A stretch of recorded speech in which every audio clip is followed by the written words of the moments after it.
Welcome to the new UI overview, where we're going to answer the question, why should I use the new user interface? We are assuming that by watching this learning lesson, you have prior Unitrends system administrator and legacy user interface experience and are looking for reasons to start using the new user interface. This is only a short, quick demonstration promoting the new user interface. We highly recommend you view the entire LMS catalog and tracks available to get up to date on all aspects of our solution and to obtain your official Unitrends certification in the following programs: Associate, System Administrator, and Installation Professional. Unitrends has a new user interface, and this new user interface has so much more to offer. Here's a list of the things we're going to look at in today's session. The dashboard is great for tracking active jobs and outstanding issues all in one location. With the dashboard, there's an overview of the entire system and drill down links into reports. There's also a product tour, global inventory refresh, and main menu alerts help you view and quickly see the alert count and view them and dismiss one or all alerts. Next, we're going to take a look at a demo covering the legacy UI versus the new UI, focusing on the following: last 7-day backup status view, dashboard tiles, alerts and updates, storage, active jobs, backup history stats, backup copy history, stats for hot and cold, and customization of the new UI as well too. The new UI has easier asset registration, management, and reporting. In the next section, we're going to do a demonstration and show you just how much easier it is to add and edit your assets. And we're also going to show you how from the dashboard you can run a protection summary report, and you can filter those reports by asset, instance, or your database names. Viewing, adding, and editing backup jobs for assets in groups just got a whole lot simpler. In this next section, we're going to do a demonstration and show you how to create and edit backup jobs. We're going to take a look at the job manager from an overview. Much easier to show you that in the new UI. We're also going to look at the basics of grouping backup jobs by asset types. And we're going to look at the recent jobs and the recent system jobs overviews from the new UI as well. Wait until you see how awesome the backup catalog is for recovery and backup history. The backup catalog contains backup information from all appliances in one consolidated view. Any type of recovery, backup copy, started from one place, the backup catalog. Next, we're going to do a demonstration and show you the new UI and focus on the backup catalog overview. We're going to show you how to filter and search. We're going to show you how to sort. We're going to show you the recovery from the backup catalog and how to remove or manual purge of old backups as well too. Fewer clicks to manage and view your storage and backup history reports. All configuration options, storage for backups, backup copies, hot and cold, networking, and more are all in one place. Management of backup copy target requires no separate view anymore. There's no need for the old replication view in the legacy UI. There's just fewer clicks to get between all the great reporting in your new Unitrends UI. Next, we're going to show a demonstration covering the configuration page overview. We're going to show you the summary report from the dashboard. We're also going to take a look at the storage, data reduction, and the capacity reports. Combine terminologies for archive and replication into backup copy jobs. The old term for replication is now called hot backup copies. With simplified hot backup copy configuration, a target can suspend hot backup copies from any specific source. And we also now have visibility of what will replicate with hot backup copy jobs. Also, selected assets of different types, i.e. servers, VMs, and databases, can be in the same backup copy job. In this next demonstration, we're going to show you the replication versus the hot copy. And we're going to show you the difference between the old configuration and the new configuration. We're going to talk about backup copy jobs, and we're going to show you hot copy reporting.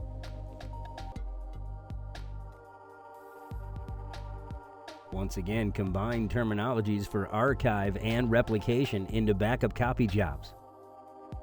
The old term for archiving is now called cold backup copies. Once again, going off to NAS, disk, our RxDA, the Recovery Archive Unit, or tape, we've simplified the cold recovery configuration. You have visibility of what will archive with cold backup copy jobs. And once again, you can select assets of different types, i.e. servers, VMs, and databases can be in the same backup copy job. In this next demo, we're also going to look at archive versus the cold copy. We're going to look at the configuration in the legacy versus new. We're going to look at the backup copy jobs and cold copy reporting.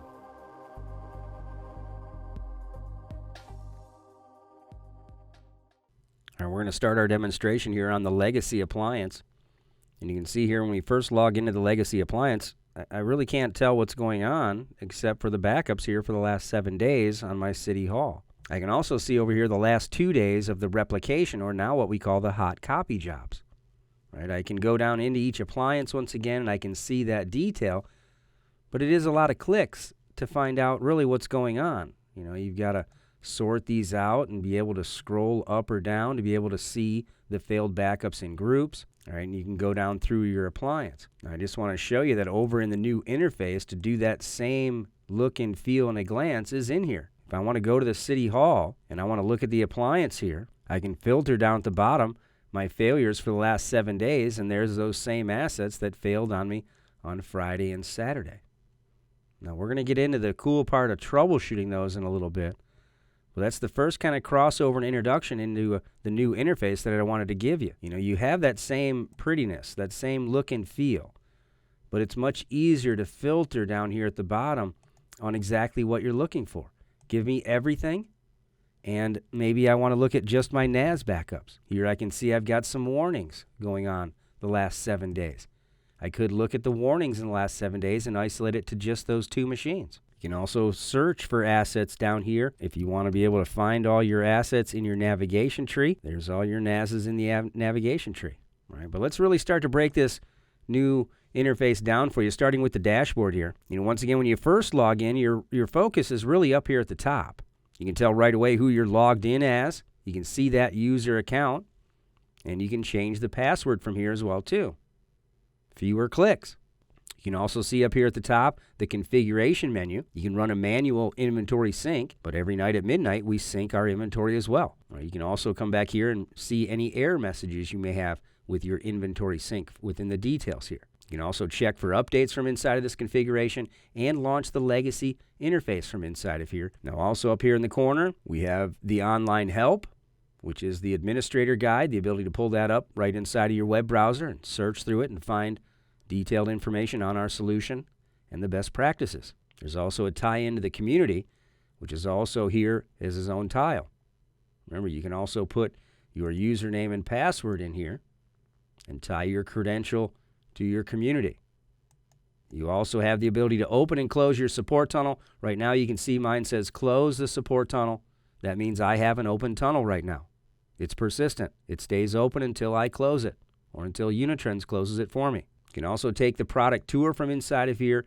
It walks you through all of the appliance, starting with, once again, this global menu, going through each of the different sections and how they break down. Here's the dashboard tiles. We're going to show you that stuff next. Then it goes through each of the sections over here at the top, right, going through that whole product tour as well. There's also in here feedback as well, direct feedback to our management team that runs the roadmap, the vision, the feedback, the usability.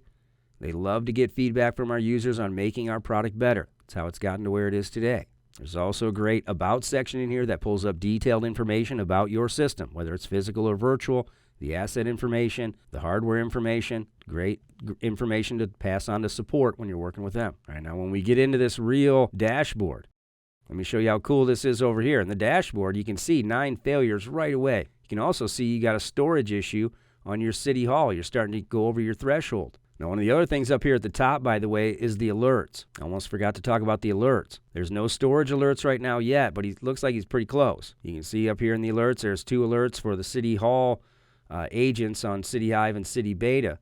When they upgrade those agents, these alerts will go away. You can also click on alerts to get more details, pull up knowledge-based searches on those alerts, or dismiss the alerts as well, too. Now, dismissing the alerts Doesn't mean they're going to go away forever. The next time you run inventory sync again, it's going to check those assets and what version they're running, and it's going to alert you again that they're still behind. But very cool, all from one glance.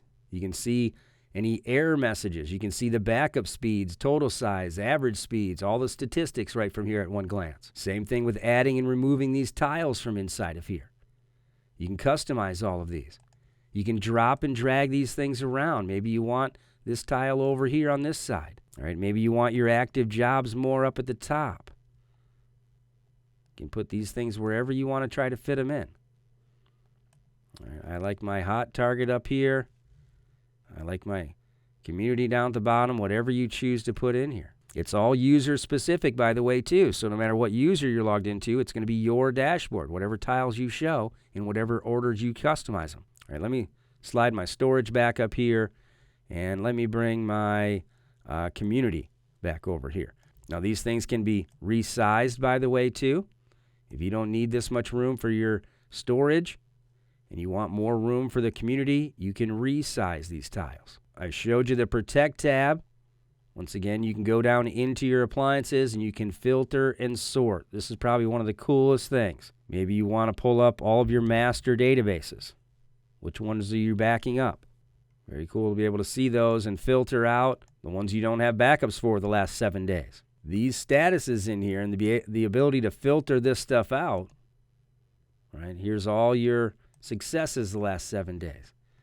But all of this detail that you can see in this pretty view and that you had in the legacy view is all now built into what we call the protection summary report. And you can get to it right off your dashboard. You'll notice here right off the dashboard that these numbers are all clickable. They run reports on the back end. All right, we're going to get to some of those reports and how to click these here in just a few minutes. All right, but these things are clickable. This will take you out to the community, to this post. You also can see that you've got 9 errors here in the dashboard that show up. Now, you do have to remember that I'm managing multiple appliances, so it runs the report you're logged into. In this case, you can see here it's PD. There's actually no failures on PD. But if I run the backup failures report across City Hall for the last 7 days, I will see those same failures that are listed in the dashboard. All right, very easy to get to those reports as well, right from the dashboard. This is my City Hall appliance, and you'll notice the dashboard is different. It does have the 9 errors. Once again, that's the 9 errors directly off the City Hall. You'll notice the protected and not protected are different numbers because, once again, over here on my PD, this is remote management of both appliances. It's using both of those numbers in total. But if I run that same protection summary here from the City Hall, clicking off the dashboard, and I go down to the backup section, and I've added the next backup job already here, from this report now, you can see which job that these are scheduled in. We're going to show you how easy it is to manage job schedules here in just a minute as well, too. All right, but very easy to see which assets are scheduled. And in that section, by the way, you can also see the number of successful and warnings and failure backups as well, too, right from this report. Once again, you can filter at the top. Maybe you want to look at all your Hyper-V assets. Here's my Hyper-V host, and here's all the Hyper-V assets off that host. You can see the schedules that they're a part of and the last 7-day activity, because once again, that's the date range that I ran in this report, all the way back to the 4th. Now, down here at the backup copy section, this is the hot backup copies that are going to the PD. You can see that in the breakdown here. You can see the assets and their last 7 days once again. All right, so you can clearly see what assets are going over to your hot target from this same protection summary. Now, if you go back to our PD over here, all right, and we start to break this appliance down, under the configuration is where everything really starts. Now, you can manage your appliances here in the new user interface much easier as well, too. Now, depending on which appliance you're highlighted on, you'll see down here at the bottom that you can manage your storage, backup copy targets, and your network settings. So here on my storage, you can see it's a 5.6 terabyte allocation for the City Hall. And if I highlight on the PD, which is an 824 physical appliance, you can see it's at 21 terabytes. All right, you can also see off the PD, if I hit the network over here, you can see that they have a default Ethernet 0 that's deactivated right now. And you can see that they've got a 10 gig Ethernet card that's activated. I'm not going to show you those addresses in there. We're going to keep those private, but they have a 10 gig Ethernet address that's active. That's why you see is at 000. All right, they're taking advantage of 10 gig. Now also here off the backup copy target, because I'm on the PD, it's using the recovery archive unit, I have to scan for that media. I have to be able to see that media, whether it's tape or disk. You'll scan for the media and you'll be able to see it and use it here in the list of media manager. This is the same for tape, by the way, in the new user interface. All right, so here's my recovery archive. I can see it's actually online right now because if I go over to my active jobs and I look at the active jobs queue, you can actually see that there's a cold backup copy job going off to that recovery archive right now. It's written off job 29 of 141 jobs. All right, so you can see that process. It's also just finished up running a SQL transaction backup here at 11:30 as well too. All right, we'll come back to jobs here in just a few more minutes. But a few more key things here in the configuration tab I want to focus on for you real quick. I can see the versions they're running, their storage differences. I can also see the total assets that are registered. I can see here 100 assets. If I go back to my dashboard, that should match. Is once again down here at the bottom in the backup copy targets. If I'm highlighted on a City Hall in this case, and I go to the backup copy targets, I'll see my hot copy target for the PD. If I had any physical media connected, tape or disk, I could rescan for the media connected off City Hall from here as well too. But now because I am connected to a hot target, I can configure the bandwidth for this connection being used. They've got a 40 meg connection and it's throttled down 50% during the day at certain hours as well too, Monday through Friday. So you can throttle much easier from the new user interface. Active jobs in the queue. Great to be able to see those as well. And once again, we already showed you how to manage some of those tiles. So if we start to go into managing jobs inside of here, right, we've got the job manager that helps you see and break down each of your jobs. I showed you how you can get to them and see which jobs that each asset is scheduled from the protection summary. But here's how you can edit those jobs. You can maybe sort them by name. Here's all your agent-based backups. Here's all your NAS names down here as well too. Maybe you've got some Hyper-V snapshots. Maybe you've got some VMware too. You can see the appliances that these are scheduled off of. You can see the recurrences and the last run and the next run. Very easy to manage these schedules. We're not going to go into the details, but obviously you can view the details from here. You can see what assets are scheduled, and you can edit these jobs from here. Some of the best advice is, if you're still on the legacy interface, print out your policies report from the legacy interface. Go and run this policies report on the appliance you're logged into, and print this report out. Take this report and recreate all of these schedules in your new user interface. Disable them as you create them in the new user interface. Make them exactly the same if you have to, because you can. But get them created in the new user interface so you can manage them over here. Because it's a lot easier to schedule in groups of assets, especially when you talk about file level schedules. You may have 2 or 3 or 5 different agent-based backups that you want to run at the same time. You can put those assets in groups and start to manage those assets in groups, even down into their includes and exclude lists from here. In the new user interface, you can also do the advanced settings of the exclude system state. The pre and post commands are all in here. There's no reason to go back and use the legacy interface. All right, there's also numbers over here for protected and not protected. If you add those up, those are your total asset count. That's the number of registered assets to your entire environment. Now, if you go in and run the report, once again, from the dashboard, it runs it against the appliance you're logged into. So here's the last 7 days for the PD. And I can go through and see all of my assets that I'm backing up in protection. I can also filter out here maybe and look at the ones that I'm not protecting.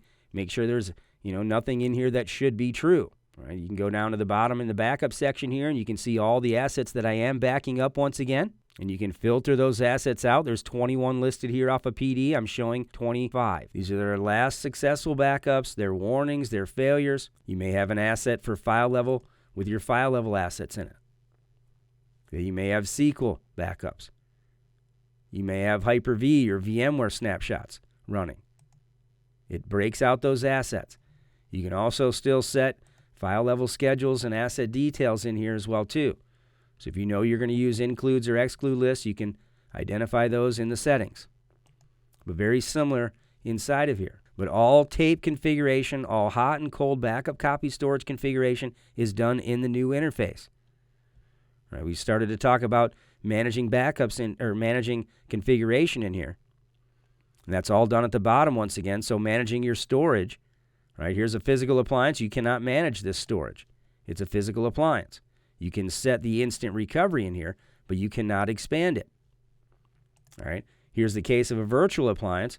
Remotely, I can come in here and expand the storage. I can scan for a new pool and expand this storage. I can expand instant recovery storage from in here too. All right, very easy to manage. When we talk about backup copies, the City Hall is going off to the police or the PD as its hot copy target. You can see that right away. I can throttle it in here. You can even configure all of it much easier through the new interface as well too. Once again, check our new training courses and the modules out here for some of that content. If we go to look at backup copy targets, I have to scan for media here in this case because it's going off to disk or tape. Disk or tape does not automatically show up in the list here of managed media. You do have to scan for those media connections to be able to see and manage those connection types. Here you can see now that my recovery disk is offline. It finished up that archive job that was running earlier as well too. You can see the disk is full. That's why it reported the error message. All right, once again, if I go back over to jobs here, you can go to the active jobs. You can see it's off the list, but I can go over here to recent jobs. Because that job ran recently, here's that failed cold copy target, and I can view the details from in here as well too. I can see that the disk was full and there's no more free space. There's also recent system jobs in here as well too. There's no recent system jobs from the last 7 days. You can sort these details as well too. Maybe you want to focus on a couple days back, so you may want to sort it the opposite way and start at the bottom. Much easier to manage your jobs, your active jobs, seeing the details, setting the jobs up, seeing the scheduled times, the next time, the last time it ran, which appliance these are scheduled off. Just so much easier to manage. Now, if we finish up showing you the recovery tab in here, which is probably one of my favorite pieces, you'll notice here when you start, you're in the backup catalog in the beginning, and it shows you all the assets for the last 7 days. You notice this nice filter over here to the right. If you want to filter out and start looking at maybe only your full backups for the last 7 days, you can filter that out. Maybe you want to look at particular assets. You can look at just your NAS backups for the last 7 days. Maybe you want one asset in particular. You can filter those assets out too as well, even defining more granular. Here's my IT NAS RRC, which is my NAS backups. Here's my latest full. I can even go back even farther. Maybe I want to go all the way back to September. If I break this back down again, here now you can see all of my backups for IT NAS going all the way back to September 2nd. Any of these recovery points can be recovered from. Simply by highlighting and selecting it and going to recover files, I can browse right in and start to my file level, folder level recovery. Anything I choose to recover from inside of here is set up the same as the legacy interface, with definitions going to the same or different assets, even different directories, even exclusion patterns. If I don't want to recover any AVIs or MP3s, I can set that into my exclusion pattern as well. There's also pre and post commands, and all the options for preserving directory structure, overwriting existing files, restoring newer files only, setting the files to today, and Unix to text conversions. I'm not actually going to perform this. I'm going to cancel it out. Now, there's also recovery in here. If you're looking for maybe a VM asset, this is a Hyper-V snapshot of my IM server. I can take any one of these points in time, and I can recover the entire asset from my toolbar up here at the top.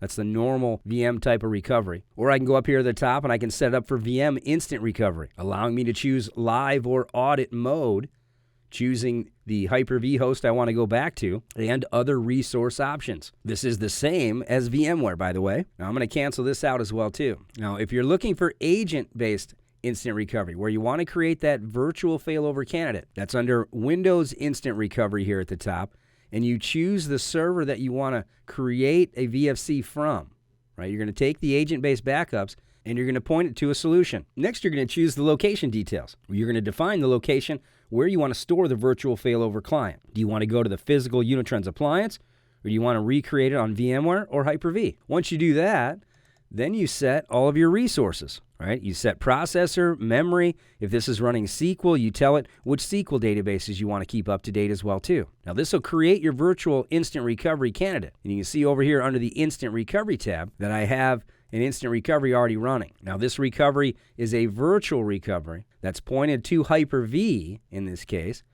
So I could go over to my Hyper-V host and I'll see this server running with this name as the client name. It's in idle mode right now, so it's keeping up to date from its current backups. This is all managed the same as the legacy interface in here. If this were pointed to the physical appliance, you might see a VNC port down here telling you we know how to get to it on VNC. Now, if I wanted to take this machine and recover files and folders, I can mount this machine on the appliance for file and folder recovery, just like in the legacy interface. Now, the new interface allows me to recover more than one recovery point at a time against different assets. I can't take this same recovery point and mount it again. I can't take the same asset and mount a different recovery point, but I can take another asset and mount it. But this is the file level recovery. It's available now as a share off my appliance, same as mounting with the legacy interface. Right? We're assuming you have some of that knowledge once again as well too. Right? You can show the details. When you're done with your restore, you can remove it. When you remove it, it's going to tear it down from inside of here and disappear as well too. That's the same thing for Exchange and SharePoint. When you mount those FLRs, they will show up under your FLR, your file level recovery objects as well too. Any type of VMware or Hyper-V instant recovery, when you create those machines in instant recovery, they will show up in here for you to tear down. Now, when this thing is in idle mode, you can go into audit mode, which will power up the machine. You can test it. The network is disabled, but you want to end audit when you're done. Leave it running, leave it idle, so that way when new backups come in, it's going to keep this machine up to date. Same as the legacy interface. All right, but you can see in here this backup catalog, being able to filter these out is amazing. And don't forget, if you have failures, right? We had failures. If I take off the successes down here and I filter for the last 7 days and I want to look at my synthetic fulls, here's my failures here, here, here, and here. Okay? So there's my synthetic failures, all the city dash. So the easiest way maybe to filter is city dash here. And let's look at all with successes turned off. So there's city OBR. There's no failures there. None there. None there. There's failures here on IM, LFW, Alpha, and LF apps. I could highlight all of these and remove them from my dashboard or from my backup catalog. I can delete them right out of here.